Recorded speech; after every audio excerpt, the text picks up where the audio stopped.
welcome to our very first episode of Say That Shit. My name's Nell. This is JB. Look here, we decided a long time ago, JB and I as sports fans, that we were tired of sports players, media outlets, coaches, GMs, figuring out that they gotta be politically correct when they talk sports football or sports period in general. So we decided to come up with our own show. And the show is called Say That Shit. Real talk from a fan's perspective. That's what's up. So this is what we're gonna do.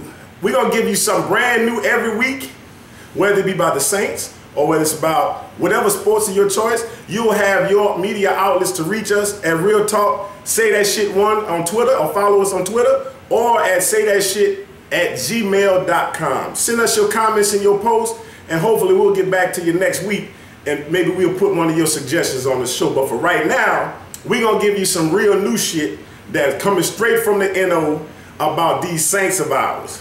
First topic of the day, we're gonna talk about Gregg Williams.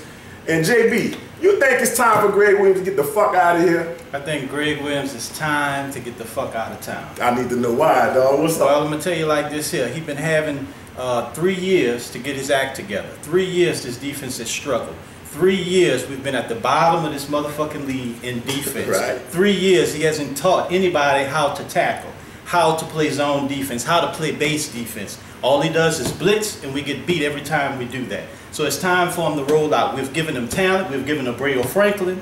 We have given him Shaun Rogers. We have drafted Tracy Porter. We've brought Greer in.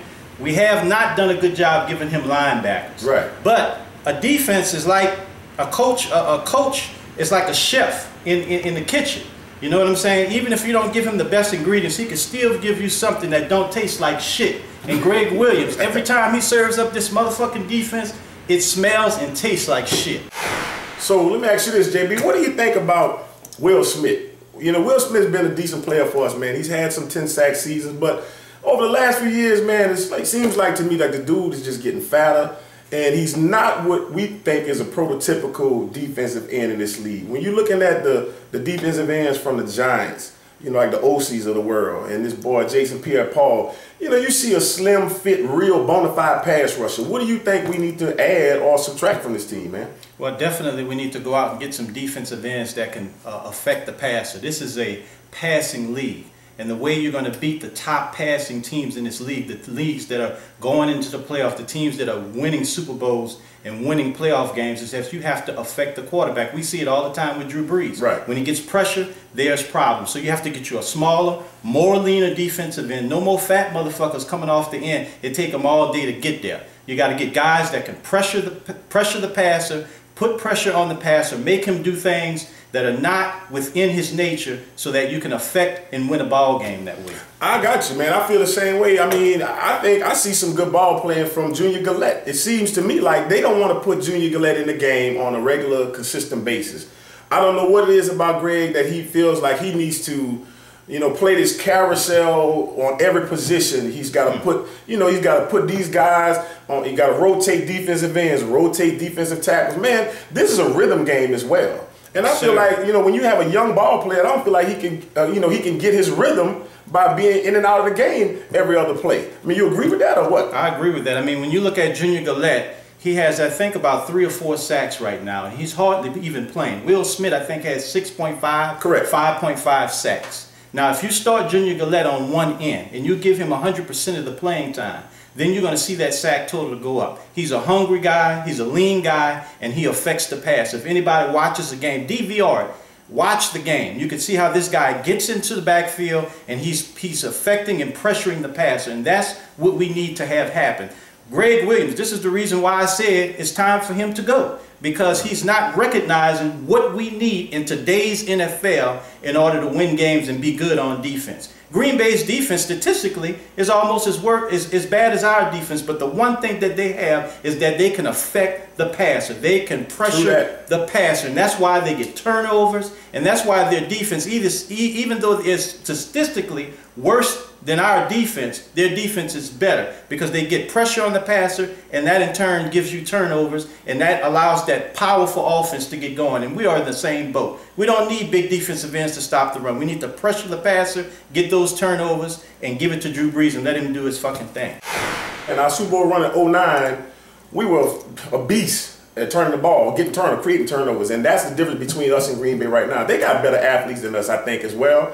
But, you know, I think that it starts and stops with Greg Williams. And right now, man, my personal opinion, he's had the amount of time to show, and he's regressed every year that he's been here. And when we look at his stats through the league, when he's been a head coach from his Buffalo days, he comes in, he has a great defense for the first year, and then he steadily declines, man. So, you know, in a nutshell, I think it's time for him to get the fuck out of here, and I won't miss him. So I say see you when I see you. See ya.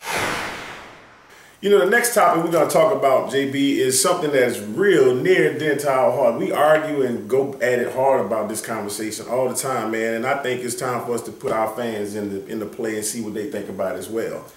I mean, in the offseason, we had a collective bargaining agreement, a dispute, a lockout in the NFL where, you know, these guys were fighting over what we now know is all about money. Because at the end of the day, that we're playing football right now, it seems like Roger Goodell is the judge and jury, and he never, you know, with him being the person who actually issues fines, and he's the person who they go to when it's time to appeal fines, I mean, that's some bullshit, you know. But more importantly than that, I have a problem with where we are with personal fouls in this game.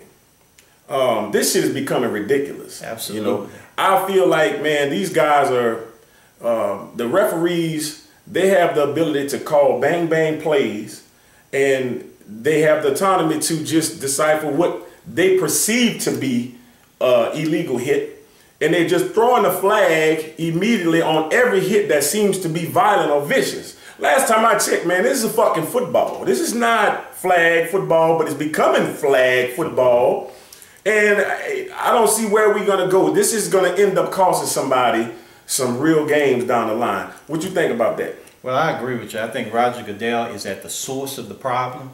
I think he instituted this situation where he's talking about player safety. Right. But the thing that he has to realize is that these football players that are playing in the NFL are not transvestites. They're not men that want to be women. Yeah. They understand that when they get out on the motherfucking field, they're going to get hit. And sometimes you can't hit a man in a legal area or in a legal place to get him down. You understand what I'm saying? Yes, now, the only way I agree with personal fouls is if it's a blatant disregard for the rules. Yes. But sometimes things are what they are. Right. Sometimes you're going to get your bell rung. A receiver coming over the middle, they're talking about he's defensive. Of course he's fucking defensive. Why? Because if he's got to reach out for the ball. He can't defend himself and catch the ball at the same fucking time. His immediate reaction is going to be to duck, exactly. Which is going to lead to a helmet-to-helmet. Exactly. I got you. So that's why I feel that Roger Goodell and the league needs to back off of these personal fouls because they are corrupting they're corrupting the game.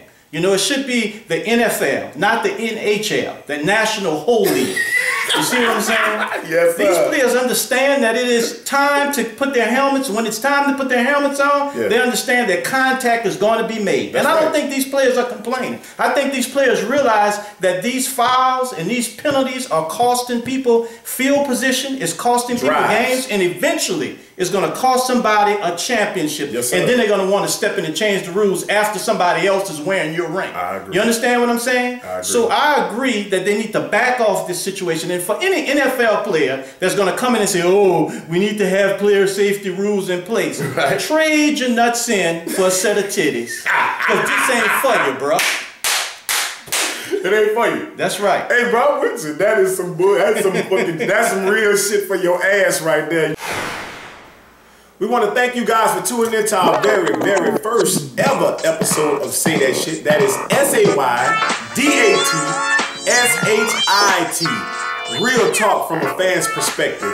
Hopefully, moving forward, JB and I will give you the real from all sports angles, and eventually we'll get into all kind of topics. It depends on you guys hitting us up on Twitter at SayThatShit1 or at our website at saythatshit@gmail.com.